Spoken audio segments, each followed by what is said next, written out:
Hello, and welcome to another episode of the Northern Plains Water Voice. I'm your host, Dave Kringen. In this episode, we visit Lake Madison, where we are going to look at an example of a popular conservation effort offered through the South Dakota Department of Game, Fish, and Parks called the Native Shoreline Restoration Program. This program helps lakeshore landowners restore developed shorelines back to native vegetation in order to improve water quality, reduce erosion, and create habitat along our lakes. Biologists from Game, Fish, and Parks work with homeowners to tailor projects to each property and encourage the use of native grasses and forbs, similar to those that we see starting to grow here in the SDSU Native Plant Initiative greenhouse. Take a look. So we are here with Pat and Jill Pasek. They are the homeowners here on Lake Madison that are doing a native planting. I wanted to ask you guys what got you interested in doing native planting here with the South Dakota Game, Fish, and Parks program. So we were involved in some permitting for some lakeshore work that we were doing, and they asked us about if we'd heard about the native plantings and if we were interested. And of course we were. We had an area towards the lake shore that we were worried about erosion and water. And the process was wonderful. We ended up getting involved. We were able to pick the plants we wanted. Went through the process. It does require work. You have to participate. You need to participate in the planning. If I would tell you one thing, it's very important to weed and water. We've had great luck with the plantings, and we decided to expand it again a little bit more this year. Just the erosion, there's another area right above it that we wanted to work on, and Game, Fish, and Parks was great to work with us again, and we really appreciate it. What I really liked is that we got to have some say in the plants that we wanted, and so we have a combination of some grasses and then some things that will flower, so we get a lot of color, and we're just very pleased with how it looks. What's the benefits, or what's a good reason of having a native planting like this as opposed to Kentucky bluegrass, or fescue, which is a typical grass? You know, I think for a lot of landowners, and you guys can attest to this, it's a little more color. Once this is established, it will be less maintenance than mowing. You will not have to mow this. There may be times where we want to knock it down a little bit to rejuvenate a plant, but like they said, we work with the landowner on trying to get some color in their landscape through the whole growing season in South Dakota, which is a pretty short window for some of us that live up here to know that. But we like early blooming stuff. There's stuff that'll be in the middle, stuff towards fall with the asters, some other stuff, and it just gives that look. The other benefit to me is, we're losing our pollinators, so we put a lot of pollinator species into these plant mixes. That's just another benefit. So, and I think another thing to add into that is having dealt with trying to mow a slope, it's dangerous. And this allowed us to get away from that and get the color and, seasonal color. All summer we're getting different colors. So, which my wife loved. Right. And come fall, you're going to see the butterflies and the hummingbirds and that kind of stuff in a setting like this. So. Okay, so we're here with Rhet Russel. He's the aquatic habitat and access biologist with the South Dakota Department of Game, Fish, and Parks.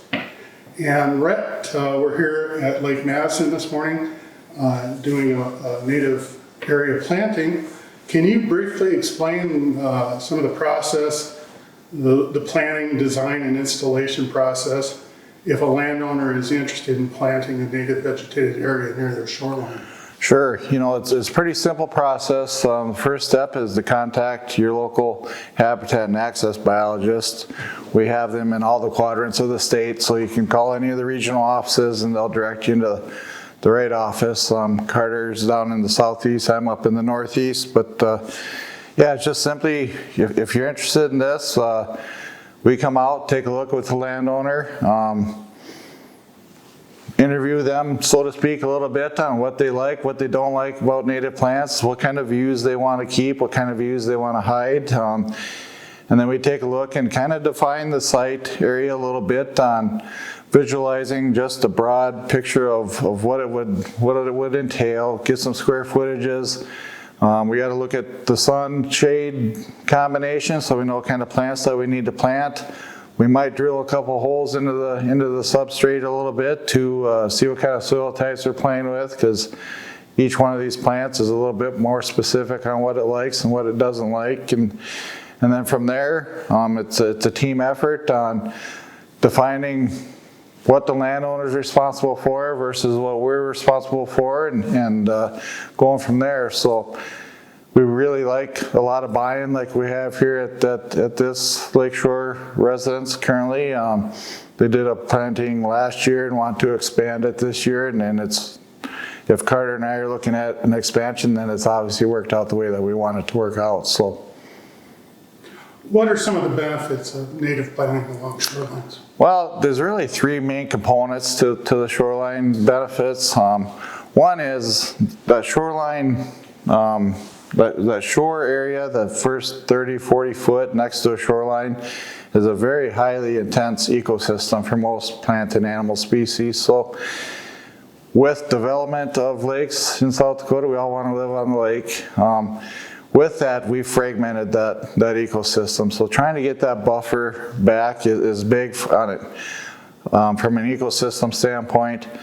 The other benefit is, as we're indoors right now because of the wind, with wind and water comes erosion, and so rock is kind of a necessary evil in some of our pothole lakes in South Dakota, but it doesn't mean it has to all be rock. We like to buffer with some soft stuff as well. So those native plants, we've got documented species like lead plants, some others, root systems go 18, 20 foot down into the ground. And as you can see from some of those other pictures with plugs, just a small plant up above has that great big broad root structure down below that helps lock and stabilize everything in. These are a couple of 2-year plants that have been in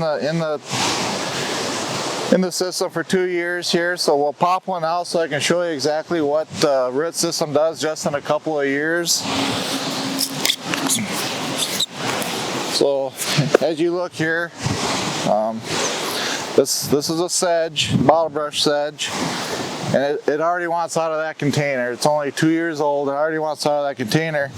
What's crazy about this stuff is there's more action underground than there is above ground a lot, especially the first couple, 2-3 years. So what happens is they get underneath the ground and they do their thing, and then you get the show up top. So we're standing in front of a 1-year planting that's pretty showy already. I won't lie, they don't always all turn out like this, but we hit the jackpot here, it looks like. But the root structure on this plant alone, it's already wanting out of the container. That's the bottom of the container there. So just goes to show in a couple years, it starts doing its magic already. So the other thing is water quality. So we have a lot of nitrates and phosphorus that bleed down into our waters now. We move water off the landscape way too fast compared to what we used to.